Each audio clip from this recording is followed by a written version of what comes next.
I want to talk this morning on an important subject. I have a lot of information that I could say and could not say and maybe say and should say, but I really want to capture what I think is important for us to really grab hold of this morning, because like you, I've heard a lot of messages throughout my years. I've heard a lot of things, and people taught a lot of things, and sometimes they stick, and sometimes they just really don't mean anything, and sometimes it's like, what was the point?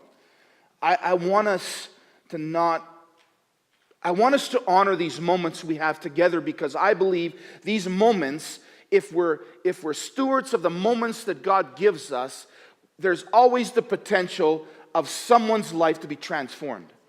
I don't want to take moments like this for granted. I don't want to we just got to do this little thing and get these little people and listen to this little talk and sing these few songs. One of the things I've struggled many times in my walk with God when I was called to ministry was the fact that this picture of what a minister looks like and what church looks like. And sometimes I would just like to turn it upside down, because to get rid of all those misconceptions of what needs to happen, these next hour or a half an hour or 45 minutes. And so I want to grab hold of some subjects. I think sometimes there's topics in church that we have a hard time talking about because it makes people uncomfortable. How many have felt uncomfortable before in your life? Raise your hand. Maybe not. You don't want to. I've felt just uncomfortable many times. Sometimes you can even walk into a room with people and you can feel the atmosphere. I've been in situations where I was picking somebody up for lunch, not in this city, not in this area of the province, somewhere else, and I went to pick them up, and as I walked into the place of business, into the lunchroom, I felt an atmosphere like, I want to get out of here. It's amazing. No one said anything, really. No one indicated anything, but it's something that you pick up. I don't know about you, but sometimes I would love to see the reality that when we come into a place and we carry an atmosphere, how we can change that. Because, folks, I believe we can. I don't believe in this itty-bitty Christianity that just drags their feet along the line and maybe we'll hope some. I believe that we have a world-impacting power within our own life. And the more I believe that, the more I recognize that, the more I think about that, the more I fill my mind with that reality, I notice something happening in my life. I start thinking that way, and then I start believing that, and all of a sudden my tones change, my attitude changes, and things around me all of a sudden becomes contagious. I believe the church is called by God to impact society. We're not just to impact our family, not just impact our friends, but I believe we've got a call of God to impact our society, our culture, and our world. That's why God could take 12 people that were mixed up and needed a lot of attention and a lot of help, but he began to invest in those 12 people. Those 12 people became 120, and those 120 began to turn the whole culture of that time upside down, because that's where we get the book of Acts from. I want us to start thinking this way and believing this way, that you have what it takes to make a tangible difference wherever God has placed you. I want you, when you come to church or any events that we do, I want you to feel empowered that you are who God's created you to be. And he has filled you so that you can accomplish everything he's wanting to and designed you to accomplish. I want us to feel like we are empowered people, because that's what we are. This morning I want to start a new series for the next couple of Sundays, and then we'll take a break for Christmas. And then the last Sunday of this year, I want to finish. It's a 3-part series that I entitled A Healthy Mind. I don't know about you, but having a healthy mind is key to having a healthy life. Now, we can do physical things in our life to be physically active, and it's interesting to know statistics in our life. If those that are active and are participating in exercise, it shows how much their life benefits because of that. We know that's the reality. The idea, though, is if things aren't right in here, they're not going to be right in here. Our mind is important. The scriptures is full of examples of how important the mind is and how we need to renew our minds and how we need to fill our minds with things of truth and of righteousness and the things of God and how we can overcome. We overcome by our thinking, because the mind is one of these muscles that are amazing, because you can sit and listen to me and you can think about your trip you're going to take or what you're going to do for Christmas. As I'm talking, you can even have an argument with yourself. Isn't that true? The mind is amazing, because I find in my own life that it's prone to patterns. It's like these trails. When I was a young kid, I went to a Bible camp, and they had horses and things like that. And I'm a city guy. The only time I seen a horse was when we drove in the country, and so I was bound and determined I wanted to be John Wayne, so I like to ride a horse, right? And man, I tell you, it's different in the movies than it is in real life. My horse had a mind of its own. It was part of the camp probably for generations. I don't know. It looked old. I don't know what horses are supposed to, if they look young or I don't know. But I didn't have to do anything, nothing. I just had to hang on to that little thing on where I was the saddle, and it just followed the trail.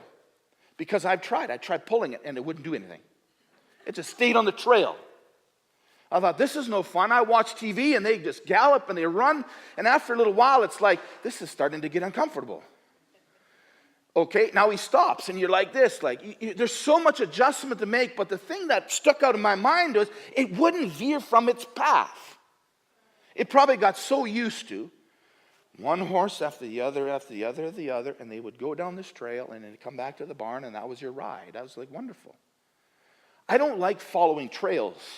I like making my own trails. It's got me into a lot of trouble. I know I have. I've had snowmobile accidents. I've had motorbike incidences. I have issues because I don't stick to trails. But our mind is often like that. It develops patterns. And so when we start thinking certain ways and we start believing certain ways and we start acting certain ways, our mind starts forming patterns. And so those patterns develop once those patterns are developed, we don't think about it. It just happens because it's like that dumb horse at the Bible camp. You got on it and you felt really good, but it just did what it was trained to do. And man, to get off that path, it took effort. It took turning that thing. And sometimes that head, I don't know if you've ever ridden a horse before, but that head was like this. And it was still wanting to go down the trail, and finally realized, this guy's not going to stop, so I'll just step off. That's how our mind works sometimes. We got so many patterns of thinking and negativity and how we view things, how we see things, that we don't even think about it anymore because our mind goes into that pattern. Am I making any sense? That's why I'm saying a healthy mind is important to having a healthy life, because if we're not careful, our minds will put our life into a simple pattern, and it will just continue to do what we've been always doing. And it's interesting to say the definition of insanity is doing the same thing over and over again, expecting different results. A healthy mind. It's interesting. I think this is where the church has failed in some areas. I wrote a few things down that I think it's important for us to understand, because as we dive into it, some of the things are going to be pricked in our own life and how we've learned and how we've developed and how we've changed, how we've developed patterns. As I said before, when things aren't right here, they're not going to be right here. And this is where the church has often failed. I've written some things down that it's important. The reason why I believe the church has often failed in this area is because we don't talk about it. We don't talk about the health of the mind. We don't talk about things like depression or negative thought patterns as much. We don't deal with that kind of stuff because, one, we don't know that much about it. Two, we don't want to admit weakness, so we don't want to talk about that kind of stuff. We like to deal with physical things because that's what we can see and we can help. When it comes to the mind, it's something totally different. We don't talk about it. Or, this is another thing, we simply spiritualize it. And that drives me nuts. We spiritualize it. Because instead of listening and helping, we label or we tell people to pray about it. How many have heard that before? Yeah. Did you pray about that? You know, if you ask, you know what, when you're struggling with depression and things in your mind, the last thing you want to hear from somebody, did you pray about it? You know what I want to do? I'm going to say, come here for a moment. Pow! Now, why don't you pray about your pain right now? Hey? Why don't you pray about your pain? Oh, I'll ask God to give me a word for you when I'm ready. We don't know how to handle it, so we just avoid it. How many walking down in the hallways of the church or anywhere else, and someone says, how are you doing? Well, you know what, I'm really struggling with depression. What's the immediate response? They don't know what to do. Oh, that's too bad. They're lost for words. They're lost for words. And I believe the church, this is important for us to understand, I believe the church is a safe place where people can discuss issues like that and find help, because the last place I believe, listen to this, the last place I believe that you should feel judged or excluded is in the building with the church.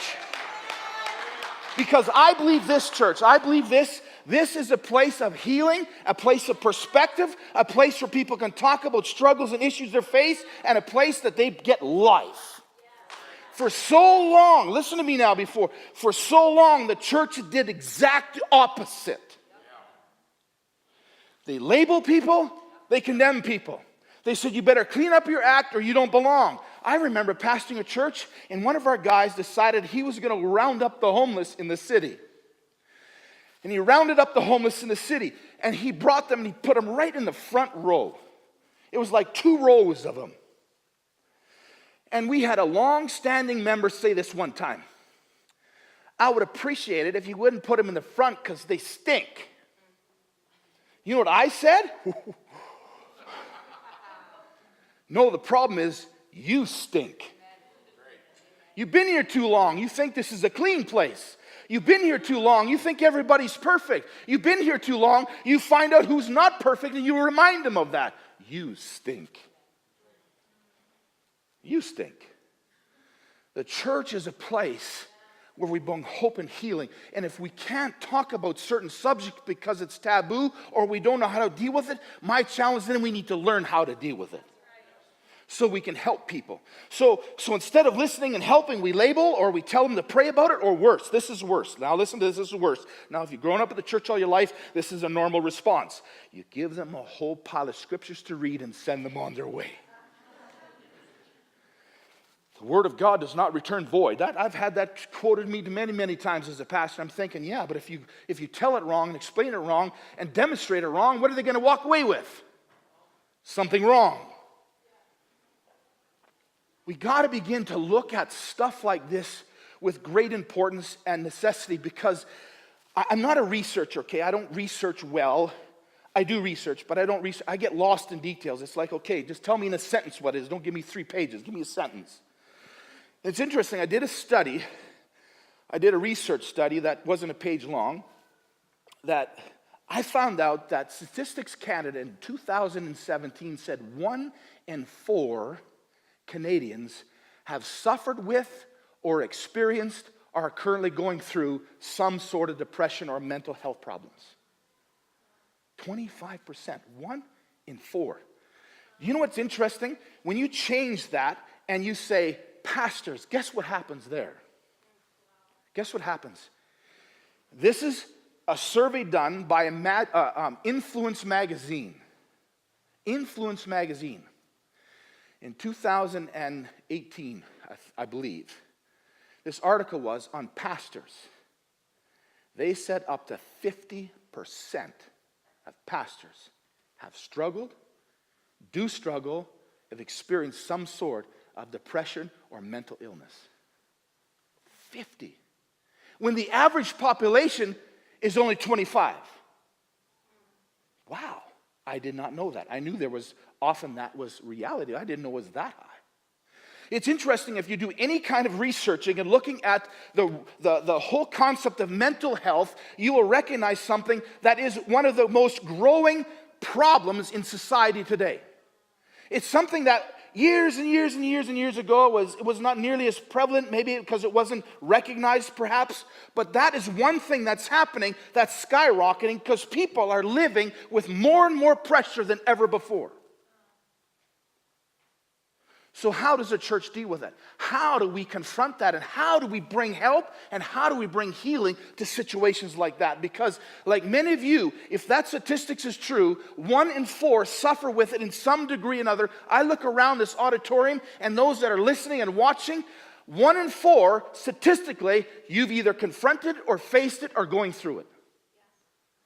And it's tragic when the church that has the answer remains silent.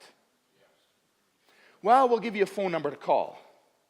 No, it should be the office phone number and say, we have lots of people that love to come right now and help you with your situation. A healthy mind is key to a healthy life. I want to look at 3 things, not this morning, 3 topics that I want to cover in this little short series that I want to speak about. First of all, I want to talk about facing and overcoming depression. If you've never been depressed in your life, it'll be great for you to sit and listen because guess what? 1 in 4 have been or are or currently in, so you can help. Facing and overcoming depression. The second message I want to talk about, and this is a personal one. Both these are all personal to me. They're very important, and I'll share some of my story. But facing and overcoming depression. Second of all, overcoming negative influences and unhealthy thought patterns. Overcoming negative influences and unhealthy thought patterns. And then the third message I want to talk about, learning to live with grace. First, giving grace to yourself before you can give grace to others. You see, my life, I tend to give people more grace than I do myself. And I learned as I walk with God and He's developed things in my character, in my life, I'm recognizing I have to love myself. If I don't love myself, I really can't effectively love you. So if I'm going to be a grace person, I need to experience and live it first in my own life so I can be one to give it out to others. So I'm going to talk about that in my last message. Let's look this morning at facing and overcoming depression. First of all, I want to say this. It's not a subject that many people are excited to talk about, but it's an ever-growing issue. Listen to this statistic. It doesn't matter who you are, how old you are, what you do for a living, whether you're male or female, married, single, rich, poor, whether you're famous or not. Depression hits them all. It hits them all. Everyone can face it. I have battled with depression most of my life. Most of my life, I've battled with it.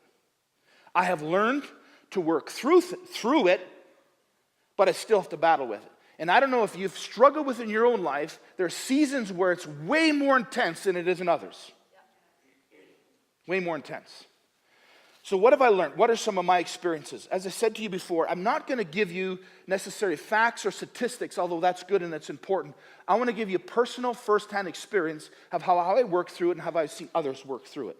Because I don't know about you, but I can give you facts, I can give you scenarios, I can give you all kinds of things. But when you hear from someone that's walked through it themselves, it carries different weight. Amen? I can tell you all kinds of things of how to shoot a weapon. I can explain to it. I can even do it excitingly and wonderfully. And you can leave the church service going, man, I can hardly wait to actually buy one because now I know how to shoot it. And now he's telling or she's telling other people how to do it. Who carries the greater authority? One that is learned about it or one that is doing it already? You see, I want to learn from people that are actually walking through it. It's interesting. Another statistic is, especially when it comes to marriage and relationship stuff, often the people you see for help are on their third or second marriage. There's something funny about this scenario, isn't that?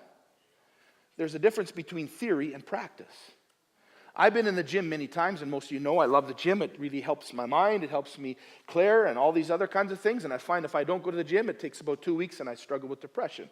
So I know I need to go to the gym, not only for myself, but for my own health. And so I go to the gym. And I've been in the gym many times, and there's always these wise people that tell you that you're doing your technique wrong. Eh? How many have been in the gym? Oh, you know what, if you position yourself, and they're explaining how to lift the weight. And you're distracted because, one, they're 125 pounds, and the guy you're learning from is 325, and he's not weight here.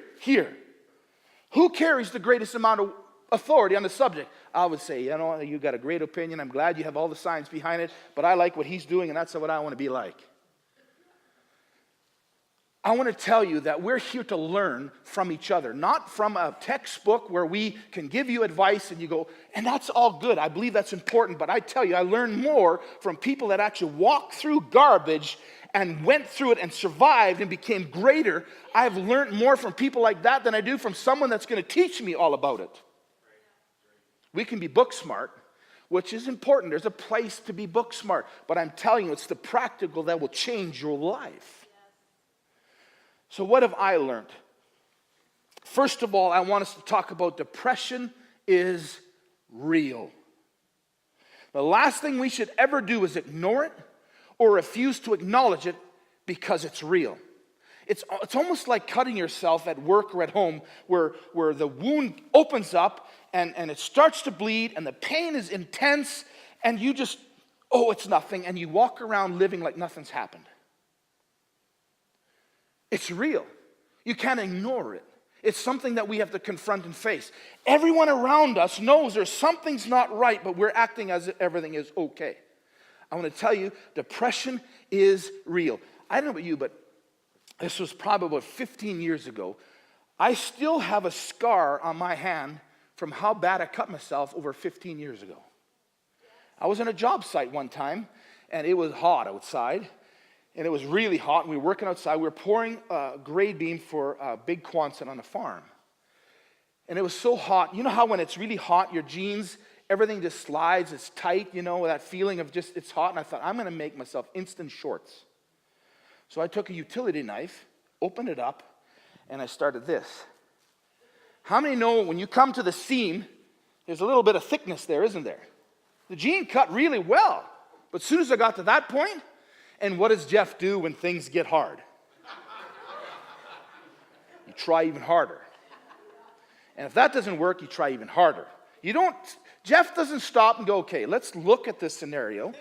Maybe there's a better way of doing it. No, it's like a pilot. I'm in flight, I've got to react, so what did I do? I grabbed hold of the pant leg, took the knife in there, and I said, you're coming. And it came, believe me, it did. But I have a scar to prove it, that it cut my thumb open from here to here and into my finger. It was so deep that I looked at it and went, oh, and it just started bleeding. I mean, what happens on a job site when there's a lot of blood? People instantly want to help. They drop their tools, they grab what they need, and they run towards you. They cover up and they phone the ambulance or whatever, right? They react to the moment, but it's interesting. When it comes to health of the mind, all of a sudden people ignore it. But just like the cut is dangerous and needing medical care and attention at times, and yet we don't treat our minds that way. We just put it aside. Well, we'll get over it. We'll work it through. We'll just work it through. I want to tell you this morning, depression is real. I give you statistics. 1 in 4 Canadians have faced depression in one way or another. And pastors, it's up to 50%. Depression is real. There's 2 pieces of advice I want to give you in this idea that depression is real. Is this making sense? Okay. I'm okay? If I'm not, just raise your hand, then I know that you're clued out, and then I'll really bring it to a close. Never mind, everybody else around you will see you raise your hand and know that you want no more, so that's okay. 2 pieces of advice. First of all, we need to be honest with ourselves. It doesn't mean you need to stay there or you're a bad person. You just need to acknowledge the fact that you are struggling with something in your mind.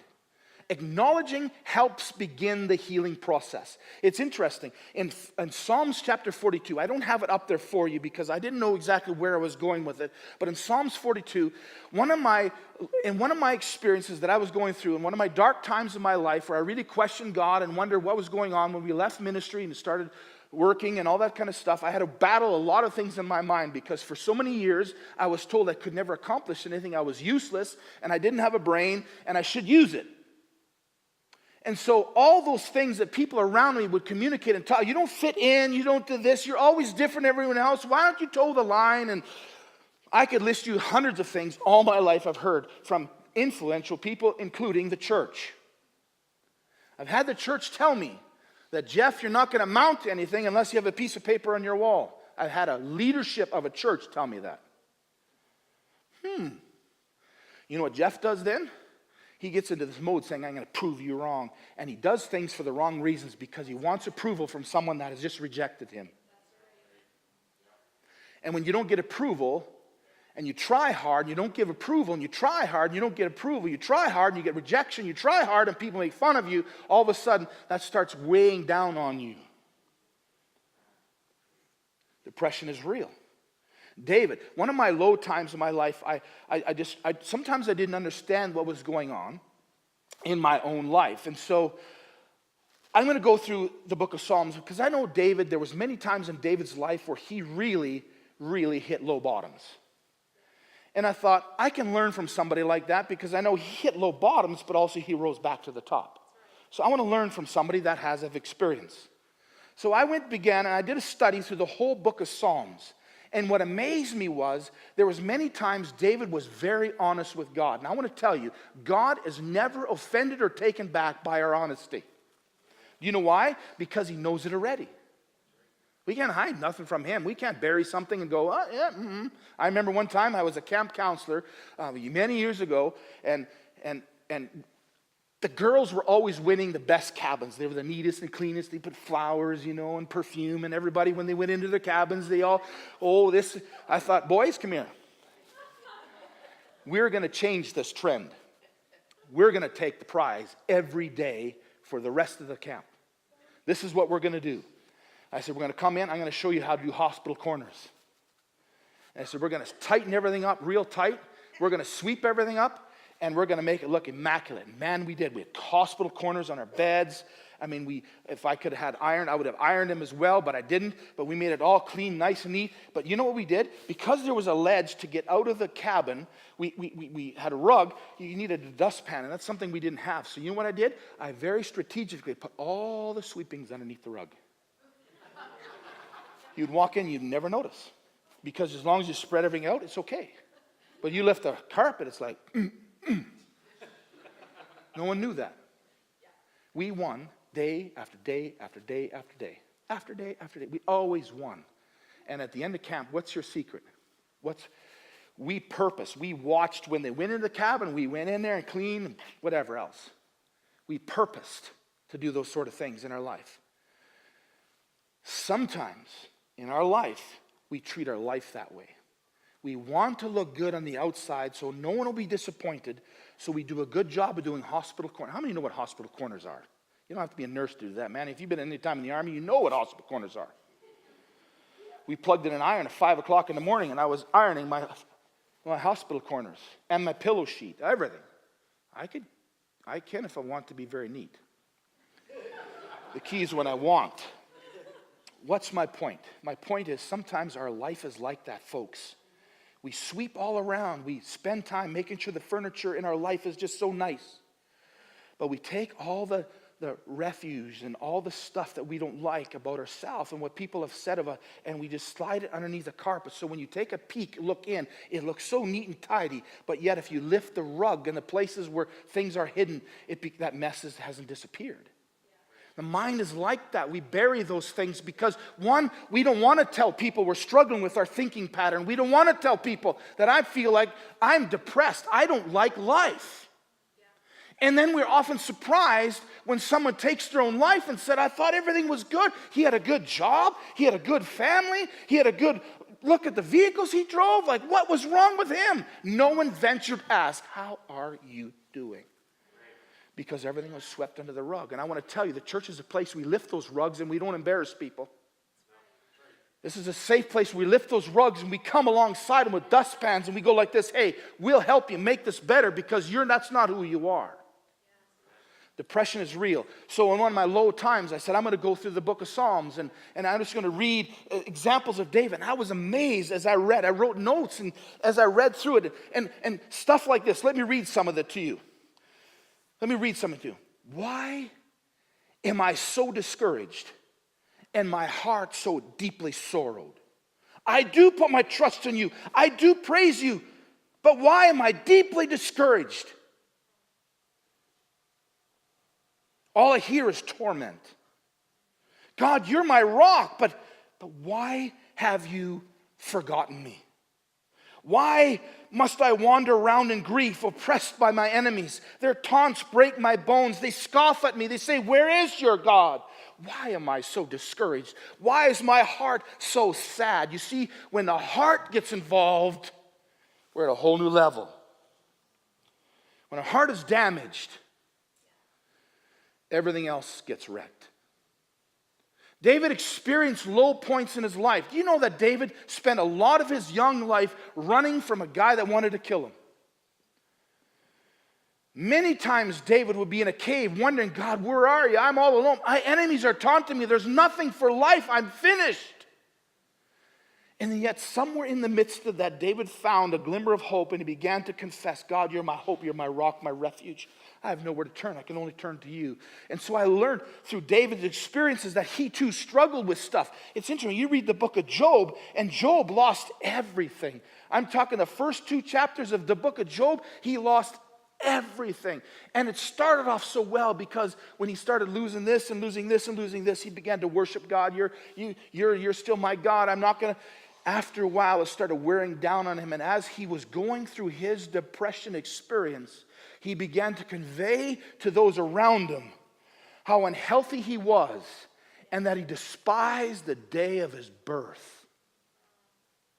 He too faced those things. There's many examples. You look at the prophets of the Old Testament, many of them had gone through things in their life that affected them emotionally and mentally because they had to learn to process.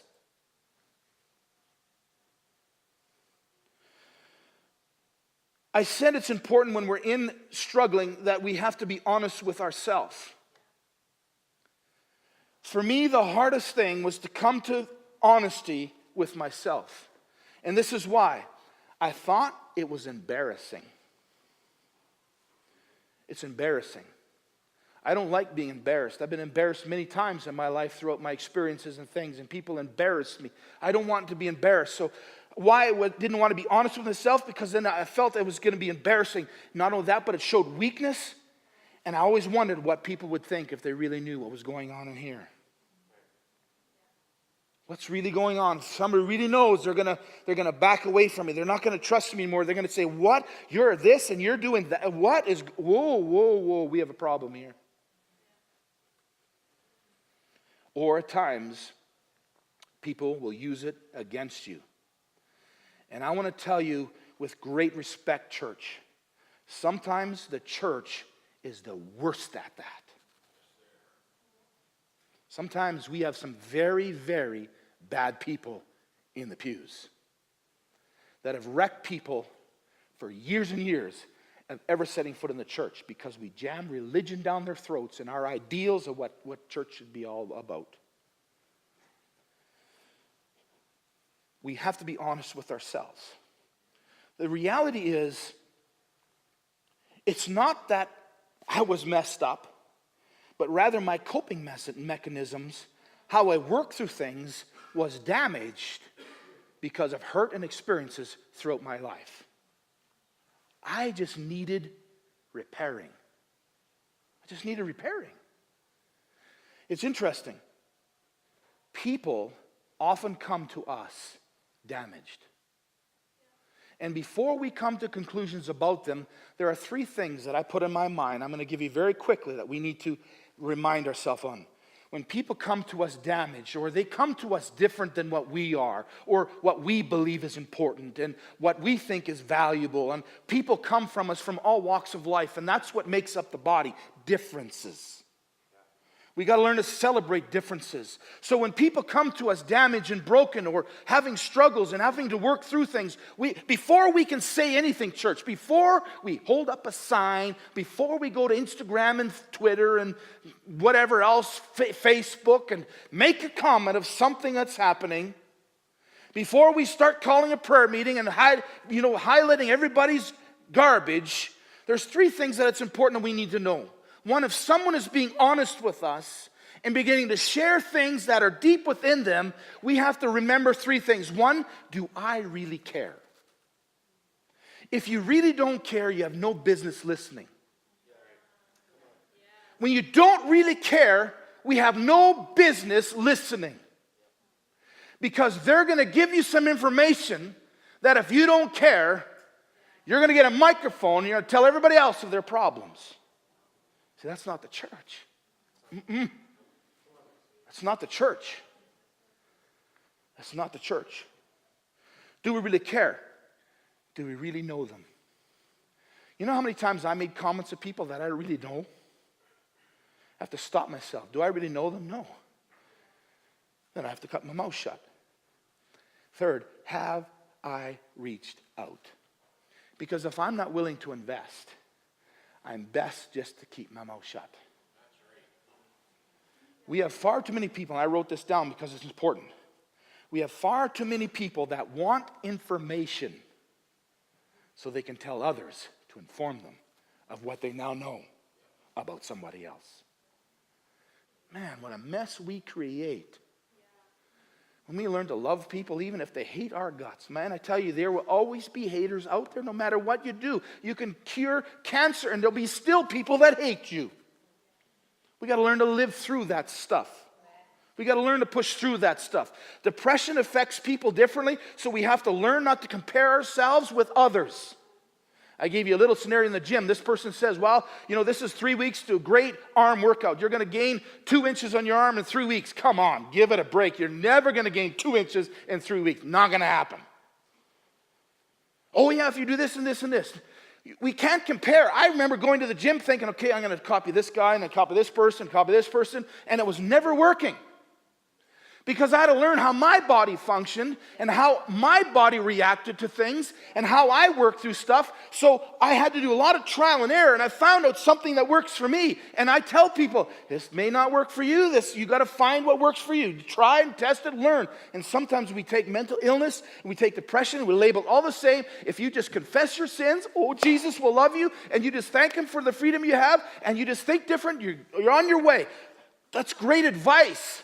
Until you're depressed and frustrating with the meaning of life and wrestling through the fact that I don't want to live and I don't want to work through stuff and it's easy to give people that kind of advice. But I'm telling you, people process different. And the church, has to be aware of that reality that people process different. And I'm glad Jesus has an answer for every situation. And if we care enough, sometimes God can use us to help contribute to that good things that are happening. I want to be empowered to be that type of person. I got an email the other day from someone that said, are you one of these churches that does it? And it was just nothing but nasty hate. And I said, that's the picture of the church they see. God, man, that makes me mad.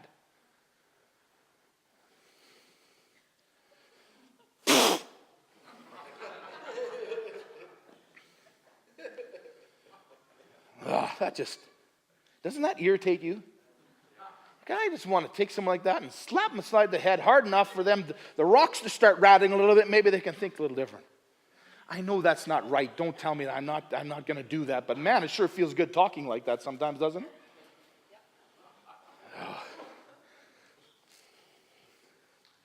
We need to be honest with ourselves. Listen, when I was honest with myself, church, that I had a problem. I was not upstairs, the elevator wasn't reaching the top. My elevator is reaching the top. The problem is it never came down. And then when it did, it crashed. I realized sometimes what we go through, yes, we can get lots of advice, but sometimes it's important to see a doctor. And I had to see a doctor. And you know what the doctor told me? I was sitting in the doctor's office thinking, I bet you all these here are loonies. That's what I'm thinking in my mind. See how you prejudge things all the time. Oh, these are probably all loonies here, and I look like a loony, and they're probably thinking, what's my condition? What do I need? We do that all the time.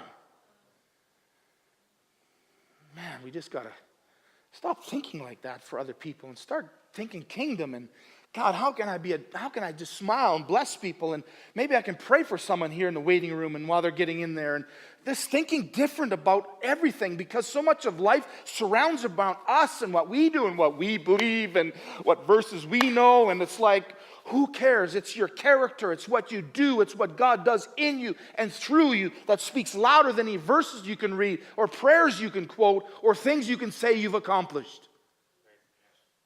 So sitting in there, I sit in the doctor, and it was uncomfortable.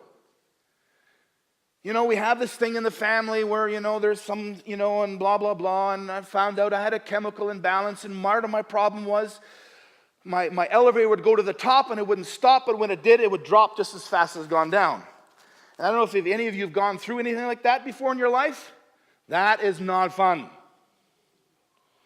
I'm on top of the world. I'm a very high type A personality. I'm cool, make differences, change the world. I love to get involved, do things. Let's create culture. Let's do things. And then all of a sudden, next thing I do, I don't even want to get out of bed.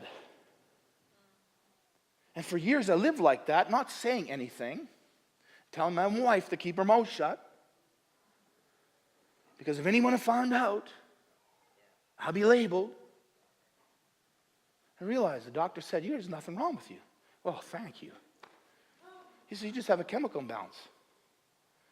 You're like this, and then like this. And what we can do is we can try a few things to balance that out so that you don't have the drops that you do. And for, I bet you, 7 years, I took a little pink pill every morning. And you know what? My elevator went to the top, but when it burnt out of energy, it didn't drop nearly as fast as it did when it was going up. And it balanced me. It balanced me. And I thought, oh, that's great. I'm better now. I stopped taking the pills. Guess what happened? Woo! Boom! And then people say, did you take it? Now, don't use that to say, did you take your pills this morning? Because I'm not on pills anymore. I just want to tell you. And Pastor's not on his pills. Man, you just stay out of the office right now. The door is closed for a reason. Don't knock. Just let him be. His wife is bringing his pills. No. I've been off of medication for probably 10 already years. Amen. But I'm just telling you, that's a reality. But if you would just stop and ask me then, how are you doing? Well, you know what? The medication is working. I think I'm doing pretty good. Oh, that's great. You know what I mean? Caring about people. Caring about people. You know what Jesus did? Cared about people. Even when his own life was in danger, his own life was threatened, he didn't think about himself. He always thought of other people. Can you imagine how powerful, influential the church could be if we just took that little thing right there and cared about people? How we could make an impact. Sometimes we're not safe enough for that. I'm telling you, this church has changed. It's safe here. It is safe here to open up your life. And you know what? If anyone tells you anything else, you introduce me to them because I will teach them a lesson or two. Amen? Okay. The second thing that I want to tell us, we need to learn to be honest with people around us. The last we can do is struggle with our mindsets and depression and the stuff that we're working through. The last thing we do is keep it inside of ourselves. Let me explain. Not just any kind of people, but the right people. Because sometimes people don't care and all they want to know is more information so they can talk to others about it. One thing I've learned over my experiences is we need to invite people into our life. We can't deal with things alone. Getting back to that cut, sometimes the cut is so bad that we can't deal with it on our own. Just simply covering up is not enough. 911 is needed to be called, and we need to go to the hospital, and we need to get it addressed. I want to tell you something, folks. I want to tell you, we need people in our life. We need people that we can be honest with. I understand we can't be honest with just everyone. Sometimes we can't trust people with what information we have or what we're going through. I get that. There's some people we can't trust. But I would say this, don't risk the fact of finding someone you can't trust to keep finding someone that you can. Because when you invite them into their life, other people always bring another perspective into your focus. People aren't zeroed in like we are. Like, my goodness, I get zeroed. And I don't see anything else around. I get zeroed. But when someone else is on the outside looking in, they say, but there's this and this and this. It's like, oh. The problem is sometimes when I've grown up in the church and I've invested myself into someone's life and I've been zeroed and I've been telling them certain things and they went, oh, that's wrong. I know that's stupid. That's why I'm telling you. Like, telling someone they're doing wrong when they know they're doing wrong, that's real advice. Oh, man, how much did I pay you for this? People that are wrong know they're wrong. They want to know how to make it unwrong.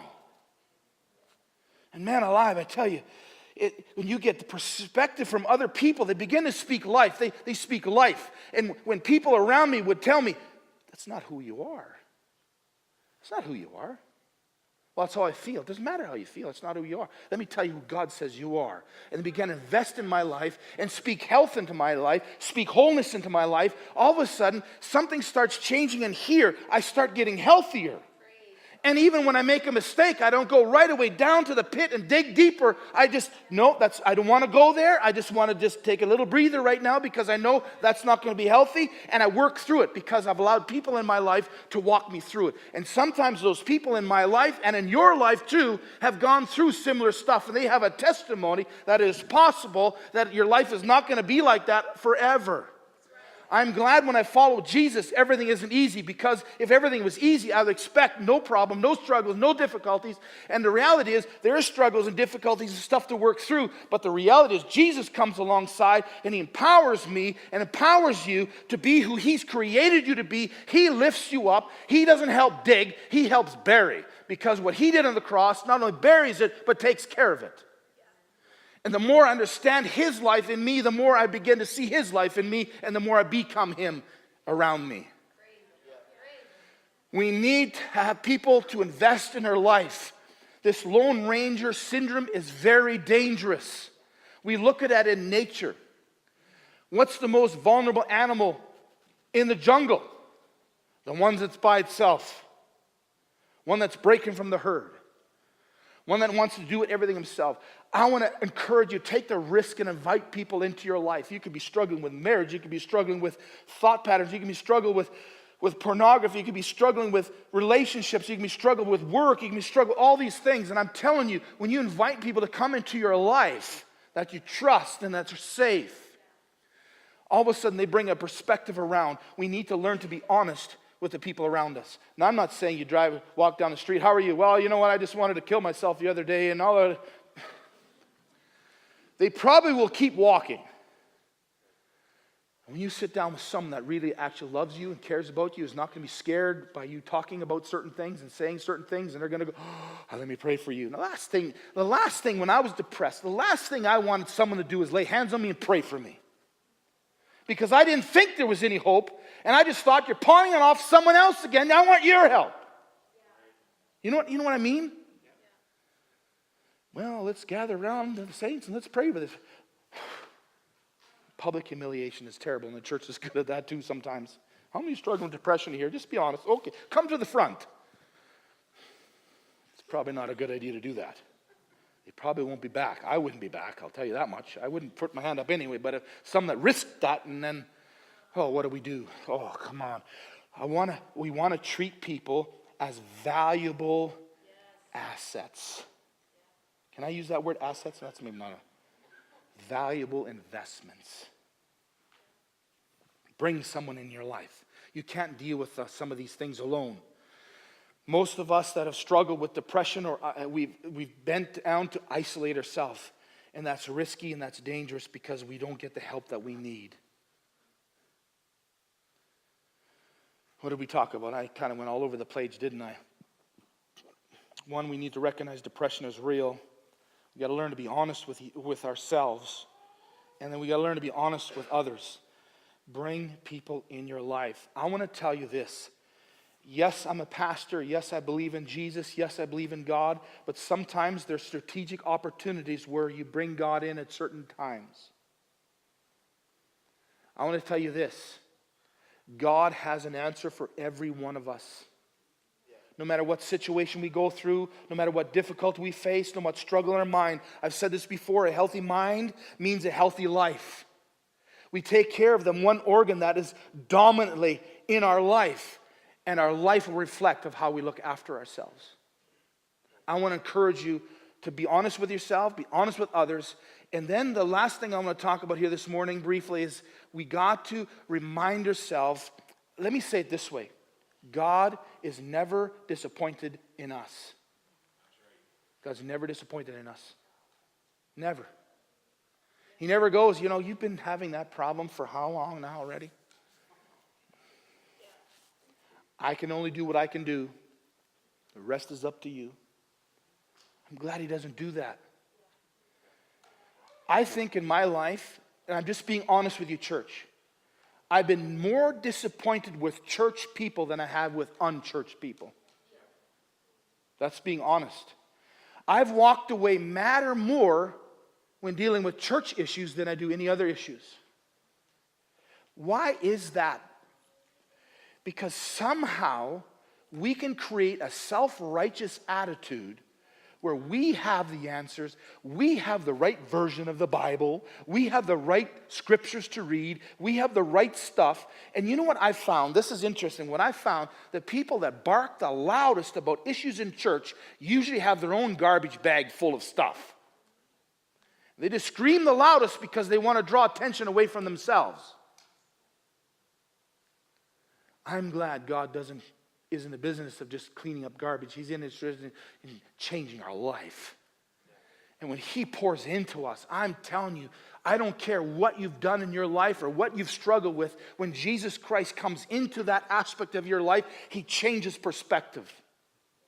I believe it's important to understand that God never devalues us. He never thinks of us as someone that is not reaching. He never sees us as a problem or a struggle or difficulty because he knows us more than anyone else, and he's more inclined to help us than anyone else is. And as I've learned to walk with God and how to process things in my own heart, my own mind, I'm beginning to see health not only coming to me, but how I'm speaking different and I'm thinking different because I'm allowing what God speaks over me to be greater reality than what I hear around me. I feel like I'm boring people here. Is this? Oh man, alive. Folks, I'm telling you. Oh. I'm excited when people come to this church that are messed up. I'm excited about that.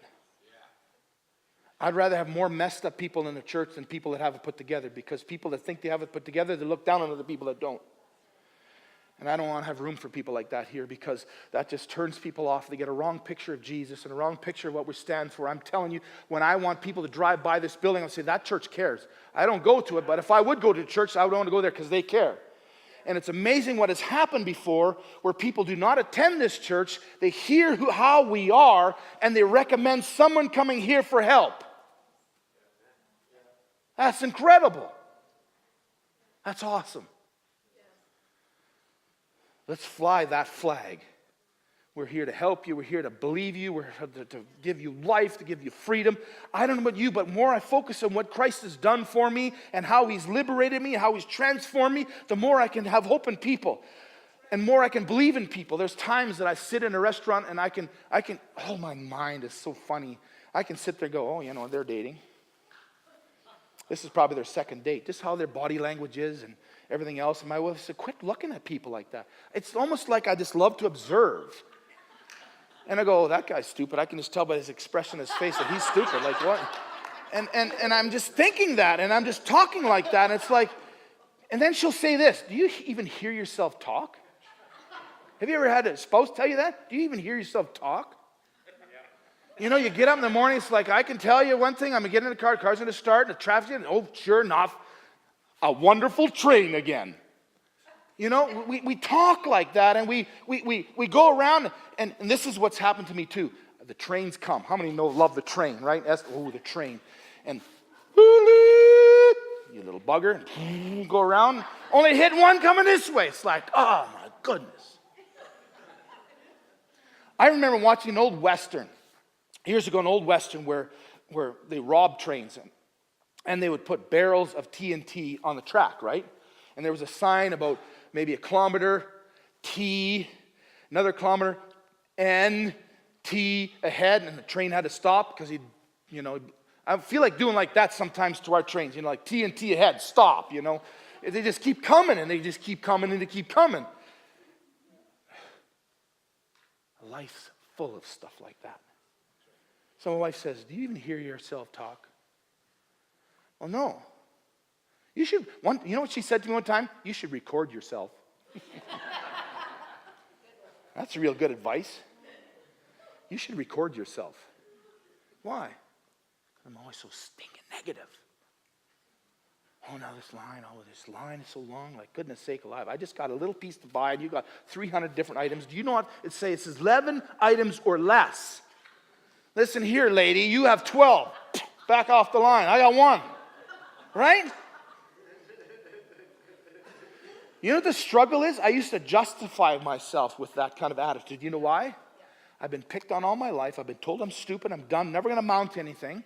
I'm a problem. I always cause ruckuses. I always get into trouble. I always do these things. I always make life hard for people. So I've heard that all my life of people around me. And so I thought, now I have a right to complain. I have a right to feel what I do. You shut your mouth. Get out of the way. I'm coming. And I feel like I could justify it because all the hurts from all these years that people have spoken over me, including the church, I have a right to feel the way I do. I have a right to be expressive. I have a right to threaten people. I have a right to stick my face into their face and tell them, you say one more word and you'll have no teeth left. But do I have a right to do that? No. Do you ever record yourself? You know what? I'm going to play that back for your church to hear. You know, most importantly, God hears. And so if I want to change the way I talk, to change the way I feel, if I want to change the way I express myself, yes, we have different personalities, and I'll never be like you, so just relax. But man, we can learn in our personalities to be Jesus. Because you know what? There's an aggressive side to Jesus. You know that? There's an aggressive side to him. He's very aggressively against evil. He's aggressive against no justice. He's aggressively loving people. And he hates when people are treated the way they're not. He hates that because he knows the value of people. And he's aggressive about that stuff. He's never aggressive with us, but he's aggressive with those things. You see, when people told me, you're too aggressive, you're just too, you got to calm down. You got all these things. And it's like, I took that as God saying that to me. And then I would say, well, God, you made me the way you have. Why? To punish me? You say you bring people in your life and they start speaking into your life going, hey, this is good. And it changes your life. Man, I've talked way too long now, but you understand my heart. We got to learn to bring God into perspective. We got to learn to accept the fact that the depression and stuff in our mind is real. We have to understand the fact that we got to be honest with ourselves. We got to be honest with those around us, not just anyone. We got to be careful who we let honest in our life, because man alive, they'll burn you. Woo, they'll burn you alive. That's just a fact of life. So just burn them back and move on, right? No, we don't want to do that either. We have to understand God's got those things. God's got my life. He's got all those things, and I can trust him with them. As I allow people to come into my life and speak that life and speak that affirmation, speak that confirmation. Man, I tell you, you'll want me on the football team when you got me on your side. But you know what? I want the small guy that can run like lightning. Because when he gets the ball, he's going to make it to the finish line. We need to work together as we work through stuff. Amen?